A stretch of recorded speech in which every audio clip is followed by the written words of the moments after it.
누군가는 그 사람 덕분에 행복했지만 그 사람은 오히려 스트레스를 받는다면 이보다 못한 동행은 없을 겁니다.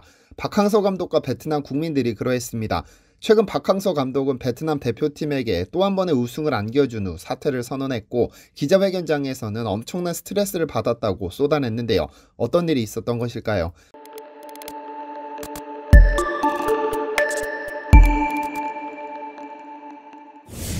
안녕하세요, 디스멘터리입니다. 23일 새벽에 펼쳐진 토트넘과 노리치 시티의 38라운드 마지막 경기에는 특히 유난히 많은 한국 언론과 네티즌들의 관심이 쏟아졌습니다. 사상 최초 아시아 선수의 EPL 득점왕을 기대하는 언론들 덕분에 축자랄이든 축알못이든 22일은 손흥민 선수에 대한 기사를 찾아보느라, 23일은 득점왕에 등극한 그 골을 찾아보느라 정신없이 바빴습니다. 그런데 이 축제와도 같은 날을 마음껏 즐기지 못한 인물이 한 명 있습니다. 바로 베트남 국가대표팀의 박항서 감독입니다. 22일 박항서 감독은 자신이 맡은 국가대표팀을 데리고 마지막 경기를 치러야 했으니까요. 베트남 하노이 미딘 국립경기장에서는 2021 동남아시안게임 축구 결승전이 열렸습니다. 박항서 감독이 이끄는 23세 이하 베트남 대표팀과 태국의 결승전은 그야말로 전쟁이었죠. 이 경기에는 많은 것이 걸렸습니다. 우선 베트남 대표팀의 입장에서 이 경기는 2019년에 열린 직전 대회에서 우승을 차지했기 때문에 2연패라는 기적을 기대하고 있었습니다. 1959년 월남이라는 이름으로 출전해 이 대회에서 우승을 차지한 경험은 있지만 두 대회 연속으로 우승은 최초의 기록이기 때문에 모든 베트남 국민들이 거리로 쏟아져 나왔습니다.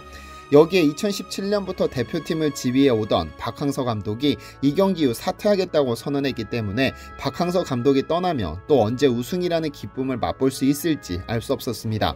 이에 경기 3시간 전부터 경기장 안팎은 빨간 티셔츠에 노란색 별이 그려진 티셔츠를 입은 팬들로 가득 찼습니다. 그리고 결과는 베트남의 1대0 승리. 이번 경기에는 관람석의 베트남 정치 서열 2, 3, 4위가 전부 관람 중이었는데 결승골이 터지는 순간 전부 일어나 환호하는 모습이 중계 카메라에 잡히기도 했습니다. 이로써 SE의 2연패라는 새로운 역사를 쓴 박항서 감독은 베트남 축구 역사에서 가장 큰 전설이라는 찬사를 받았죠. 경기 종료 휘슬이 울리고 박항서 감독은 고생한 코치진과 기쁨을 함께 나누면서 기쁨의 눈물을 흘렸고, 선수들은 그를 행가래치며 기뻐했습니다. 그리고 여느 때처럼 베트남 거리는 축구 팬들로 가득 찼고 그 사이사이로 태극기도 손쉽게 찾아볼 수 있었는데요. 사실 박항서 감독은 이 베트남이라는 국가에 남긴 기록은 어마어마합니다. 2017년 국가대표팀 사령탑에 오르면서 23세 이하 대표팀도 함께 지도하게 됐는데 양 팀에서 전부 성과를 냈습니다. 박 감독이 부임하기 전 같은 대회에서 베트남은 태국과 총 4번의 결승전을 치렀는데 단 한 번도 승리하지 못했습니다. 하지만 이날 경기에서 베트남은 경기 내내 태국을 강하게 압박하면서 주도권을 내주지 않았고, 마침내 경기 종료 7분을 앞두고 결승골이 터졌고 그대로 승리를 거뒀습니다. 그야말로 박항서 매직이 발휘되는 순간이었죠. 같은 대회 2연패라는 기적을 썼습니다. 박항서 감독이 대표팀 감독으로 부임하는 순간 역사는 써내려지기 시작했습니다. 2018년 23세 이하 AFC 챔피언십에서는 베트남의 역대 첫 준우승을 시작으로 2018년 스즈키컵 우승, 2018년 아시안게임 4강 진출, 2019년 아시안컵 본선 8강 진출, 사상 첫 월드컵 최종 예선 진출까지 그가 걸어온 모든 길이 역사가 됐습니다. 하지만 대회 2연패라는 기쁨도 잠시 베트남 국민들은 한숨을 내쉬게 됐습니다. 왜냐하면 박항서 감독이 이 경기를 마지막으로 23세 이하 국가대표팀 감독직을 공호균 감독에게 물려주기 때문입니다. 이제 성인 대표팀에 집중하겠다고 선언한 그는 기자회견에서 작정한 듯 쓴소리를 아끼지 않았습니다. 우선 지난 동남아시안게임 필리핀 대회에서 60년 만에 우승이라는 큰 목표를 달성했다. 이번 대회가 베트남에서 개최됐기 때문에 미디어들도 많은 관심을 가졌는데 내게는 마지막 대회였고 남다른 각오로 임했다. 2연패를 한 것에 자랑스럽게 느낀다고 말문을 열었습니다. 그리고는 사실 준비 과정에서 상당한 스트레스를 받았다고 털어놨습니다. 그는 2017년 부임하면서 성인 대표팀과 23세 이하 대표팀을 동시에 맡았는데 두 팀을 지휘하다 보니 상당한 어려움을 겪었습니다. 특히 전담 지도자가 없어 대회 때마다 선수와 함께 코치도 차출해야 하다 보니 상당한 스트레스를 받았다고 하죠. 그러면서 베트남 축구계가 가진 고질적인 문제점도 짚었습니다. 그는 베트남에는 프로축구팀이 많지만 인프라가 제대로 갖춰지지 않았다. 정부, 협회 관계자들에게 경제적으로 넉넉하지 않더라도 선수 육성은 반드시 시스템을 통해야 한다고 강조하지만 내가 모르는 문제가 있는 듯하다고 꼬집었죠. 그 역시 한국에 있을 때 유소년 정책 등에 대한 반대 의견을 내놓기도 했지만 이런 제도 덕분에 좋은 선수들이 등장했고 육성 정책이 없으면 선수를 키울 수 없습니다. 현재 베트남 정부와 축구협회, 국민들은 하나같이 차기 또는 차차기 월드컵 진출을 노리고 있다고 하는데 박항서 감독은 시스템이 뒷받침되어야 하는데 보완할 생각은 없고 목표만 세운다며 안타까움을 드러냈습니다. 베트남이 아직 축구 선진국이 아닌 관계로 다양한 시스템적인 문제가 있기는 하지만 박항서 감독 부임 이후로 베트남에서 부는 축구 한류는 무서운 수준입니다. 베트남 국민들의 축구에 대한 관심이 적은 것은 아니지만 동남아시안 게임에서 우승하고 스즈키컵 우승을 가져오고 아시안게임 4강에 사상 첫 월드컵 최종 예선 진출까지 눈에 띄는 성과가 있을 때마다 국민들은 오토바이와 부부젤라로 승리의 기쁨을 만끽했습니다.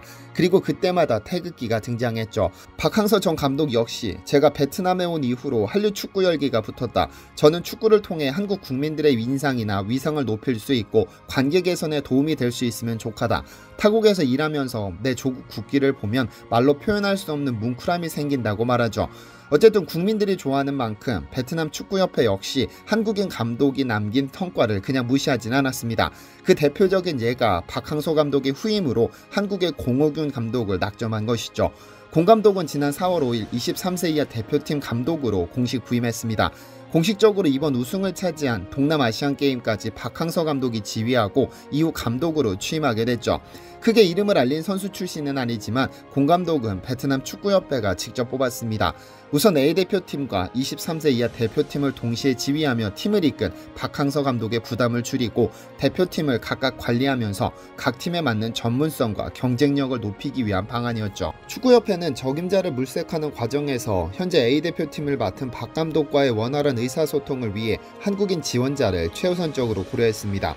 이중 신태용 감독 체제에서 인도네시아 대표팀 수석 코치 경험 덕분에 동남아시아 축구에 대한 이해도가 높고 20세 이하 한국 대표팀을 맡아 피파 월드컵 준우승을 차지했던 공 감독의 경력을 높이사 최종적으로 선택했죠.